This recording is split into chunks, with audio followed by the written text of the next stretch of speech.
যার ফলেই তিনি যে চুক্তি করেছেন সেই চুক্তিটা নিঃসন্দেহে অনেকাংশে বাংলাদেশের মানুষের পক্ষে গিয়েছিল। কিন্তু দুর্ভাগ্য আমাদের যে যখন এই চুক্তিটি প্রথম হয় অর্থাৎ 1973 সালে শেখ মুজিবুর রহমান যখন প্রধানমন্ত্রী, তিনি যখন এই চুক্তি অর্থাৎ ফারাক্কার পানি আসার জন্য অনুমতি দেন, বাঁধ চালু করার অনুমতি দেন, তখন থেকে কিন্তু এই দেশের সর্বনাশটা শুরু হয়। আজকে তারপর অনেকবার কষ্টের চেষ্টা হয়েছে। শহীদ প্রেসিডেন্ট জিয়া রহমান চুক্তি করেছেন, পরবর্তীকালে আমাদের দেশনেত্রী বেগম খালেদা জিয়া চুক্তি করেছেন এবং শেখ হাসিনাকে চুক্তি করেছেন। কিন্তু প্রধান বিষয় যেটা আমাদের আনন্দ নিশাদ সাহেব বলেছেন, এখানে চুক্তি কয়েক বছরের জন্য হলে চলবে না, এই চুক্তিটা হতে হবে ইনফিনিটি পিরিয়ড, পরবর্তী যে কোনো চুক্তি হওয়ার আগ পর্যন্ত এটাকে আপনার থাকতে হবে, এর যে কার্যকরিতা তা থাকতে হবে। মূল বিষয়টি যেটা যে কথা আমরা বলতে চাই, বারবার করে বলার চেষ্টা করছি আমরা, যে মানুষ যদি সংগঠিত না হয়, মানুষ যদি নিজের দাবির জন্য যদি আমরা সংগঠিত না হয়, তাহলে সেই দাবি কখনো আদায় করা যায় না। আজকে মৌলানা ভাসানী সেই ফারাক্কা মিছিলের মধ্য দিয়ে সেদিন মানুষগুলোকে সংগঠিত করেছিলেন, যার ফলে শহীদ রহমানের পক্ষে সম্ভব হয়েছিল একটি চুক্তি বাস্তবায়ন করা। আজকে আবার সেই চুক্তি শেষ হচ্ছে 2026 ডিসেম্বরের মধ্যে এই চুক্তি শেষ হয়ে যাবে। এখন প্রশ্ন এসছে যে কথা প্রধান বললেন, যে এই চুক্তি যদি এক্সটেনশন না হয়, পানি আসার ব্যাপারটা যদি নিশ্চিত না হয়, তাহলে আমরা যে কাজটি এই সরকার করতে যাচ্ছেন, আমি ধন্যবাদ যে আমাদের প্রধানমন্ত্রী জনাব তারেক রহমান সাহেবকে, যে অত্যন্ত দ্রুততার সঙ্গে তার নির্দেশে আজকে পদ্মা ব্যারেজ, তো আপনারা যাই বলেন, সেইটা তার একটা নির্মিত হওয়ার সিদ্ধান্ত ইতিমধ্যে নিয়ে নেওয়া হবে। এবং এই সিদ্ধান্তটা একটা আরেকটা ঐতিহাসিক সিদ্ধান্ত, যে সমস্ত ভ্রুকুটিকে উপেক্ষা করে, অর্থাৎ অন্যান্য যে সমস্ত শক্তিগুলো আছে বা দেশগুলো আছে তাদের ভ্রুকুটিকে উপেক্ষা করে কিন্তু এই সিদ্ধান্ত তিনি নিয়েছেন।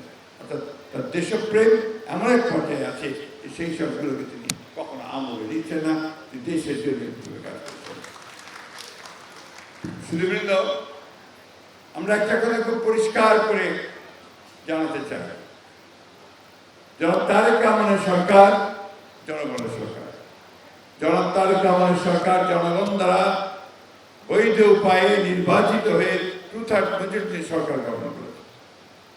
আজকে এই সরকারের বিরুদ্ধে কিছু কিছু শক্তি তারা কিছু অপপ্রচার চালাচ্ছে। শুধু তাই না, তার দেশের যে স্থিতিশীলতা আছে সেই স্থিতিশীলতাকে বিনষ্ট করবার পায়তারা চালাচ্ছে। এই সম্পর্কে আমরা বাংলাদেশের স্বাধীনতায় বিশ্বাস করি, গণতন্ত্রে বিশ্বাস করি, তাদেরকে আমাদেরকে অনেক বেশি সজাগ হতে হবে এবং শুধু সজাগ নয়, আমাদেরকে সংগঠিত হতে হবে, যাতে কোনো রকম চক্রান্ত আমাদের জনগণের আশঙ্কা পরিপূর্ণ করবার জন্য যে সরকার রয়েছে তাকে স্থিতিশীলতা বিনষ্ট করতে না পারে। বন্ধুরা, আমি এই কথাগুলো এই জন্য বলছি, গতকাল আমরা দেখলাম যে কয়েকজন নেতা তারা বিভিন্নভাবে এই সরকারের বিরুদ্ধে কথা বলছে এবং আবার এই স্থিতিশীলতা বিনষ্ট করবার চেষ্টা করছে। আমরা আজকে এই আলোচনা সভার মধ্য দিয়ে এই স্পষ্ট কথা বলতে চাই সকলকে, যে বাংলাদেশের জনগণ যারা বুকে রক্ত দিয়ে যারা গণতন্ত্রকে অর্জন করেছে, তারা কখনোই কোনোভাবেই কোনো রকম চক্রান্ত ও ষড়যন্ত্রকে এখানে মাথা তুলে দাঁড়াতে দেবে না।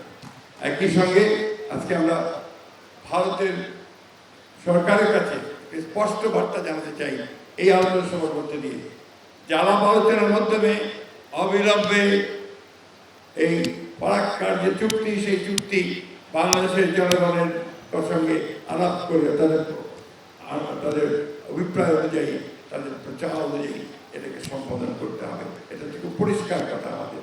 অন্যথায় যে কথাটা অনেকে বলেছেন যে ভারতের সঙ্গে যে সুসম্পর্ক স্থাপিত হওয়া সুযোগ এসেছে, সেটা নির্ভর করবে ভারতের এই গঙ্গা চুক্তি বা আপনার ফারাক্কা চুক্তি সম্পাদনের উপর। একথা বিশ্বাস করি, সেই আহ্বান আমরা তাদের কাছে জানাতে চাই।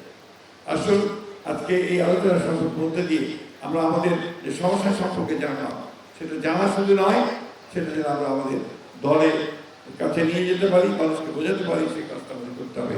আর সবচেয়ে বড় কথা যেটা, যে বাংলাদেশের স্বার্থ বিনষ্ট করে আমরা কখনোই কোনো চুক্তি কাউকে করতে দেব না, এ ব্যাপারে আপনারা নিশ্চিত থাকতে হবে।